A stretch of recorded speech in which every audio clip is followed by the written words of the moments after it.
Hello and welcome to my channel Health and Wellness with Emma Mentel. It's a Friday morning here. We are between the equinox and the upcoming full moon. I always consider these themes as part of what is happening around me. And I welcome you to this morning's quick check-in. I want to just talk about my preparation for my upcoming fast. I will be taking a few people through a longer fast from Sunday evening, so that's about 2.5 days or almost 3 days from now. So how do I prepare when I want to do a longer fast? So for me, that would be anything from 48 hours or longer. Usually I take it beyond the 72-hour mark because I find that I just feel more and more energized, more and more clear, more and more light, and more tuned in to what my body is asking for.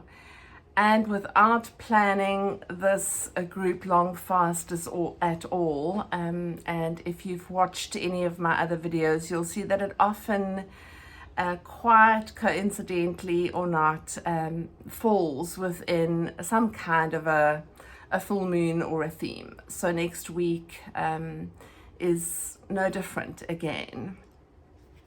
What I usually do in the few days leading up to a longer fast is to be very mindful of my eating, to try not to include anything that is perhaps too sugary. I typically avoid gluten, so this weekend will be no different. So I don't eat bread, I don't eat pasta, and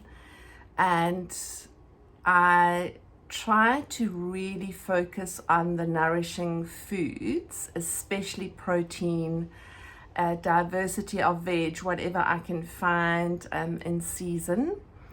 And depending on what is going on, I might top up with some whey protein or collagen, maybe a kind of a berry collagen whey protein smoothie if I feel that I haven't eaten enough protein.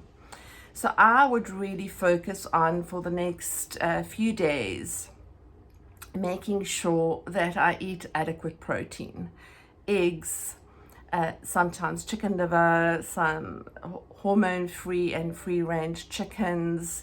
I might even have a steak on a Sunday evening before my fast starts. I don't limit my fat intake from butter or MCT, maybe coconut oil, olive oil.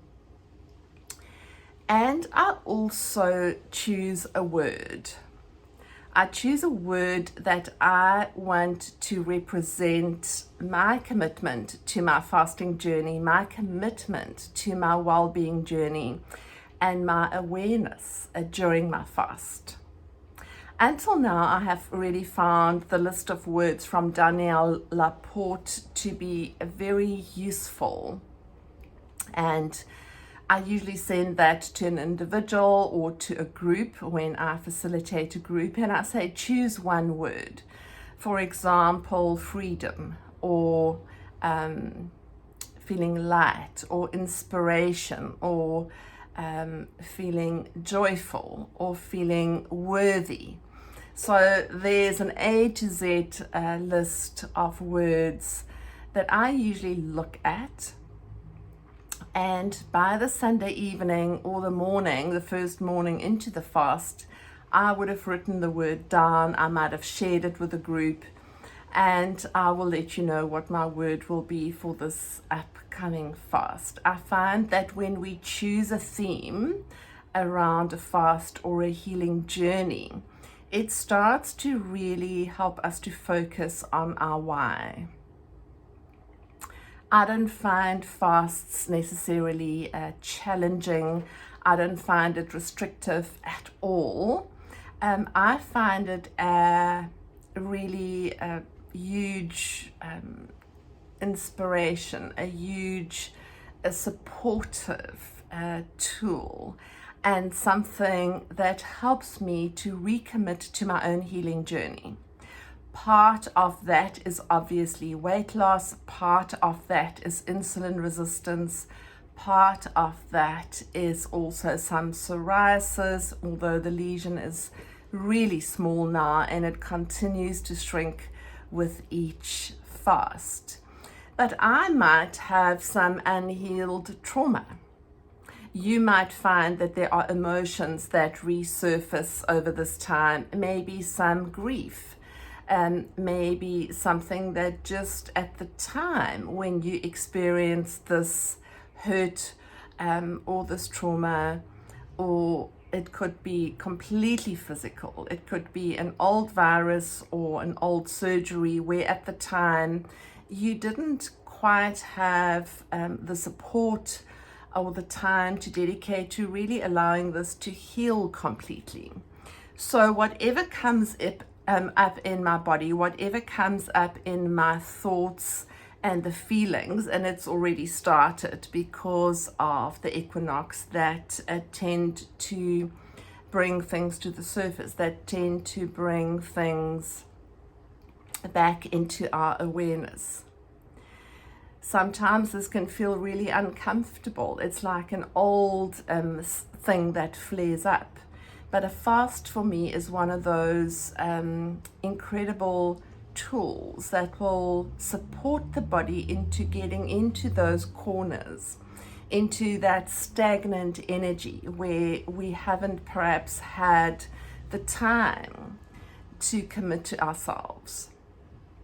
Very often with clients and with fasting participants, I notice that people just have been too busy to pay attention. And your body on a physical, mental, emotional, and spiritual level will try to nudge you. Initially, it'll just be a nudge. It might just be a whisper of, hey, hang on, can you hear me? Can you see me? Sometimes it will be a symptom that doesn't want to go away, whether it's a physical symptom, whether it's a thought or a feeling. And I say to my clients, don't wait until your body has to shut down and scream at you in order to be heard. So I honor this process leading up to the fast, as I'm really curious about what this fast is going to show me. What is this fast going to teach me? And not because it's always a lesson, but it's a wonderful opportunity to say, right, I'm going to take away the distractions, the distraction that sometimes comfort eating might offer. I'm going to take away this focus on food or comfort food. I'm going to take away the busyness of having to buy food, prepare food, plan a meal. And let's just see what comes through. So it's an excellent opportunity for the body to heal on a physical level. I love the idea of autophagy, which starts at around 17 to 18 hours, where I know my body's wisdom and intelligence is going to get into the cells to start to clear up any faulty components, clear up anything that's slowing down the mitochondria, anything that impacts on the working of the cell. And that for me is usually my first focus. Once I'm into that autophagy, the next part will be the ketosis that takes care of the hunger. And then I just know the body, every hour it's doing something miraculous. So follow my journey for my next fast. I'm preparing. It's around 11 a.m. where I am. I've had 2 coffees this morning. I'm not fasting, but I will make sure to have adequate protein for the rest of the day. I might go and make a smoothie because it's too hot for cooked food. And yes, I can't wait to share the next few days and next week with you. Thank you for watching. Thank you for subscribing. And please comment if you have tried a fasting journey and what your experience has been. I wish you all a magical equinox time and build up to the full moon next week, wherever you are.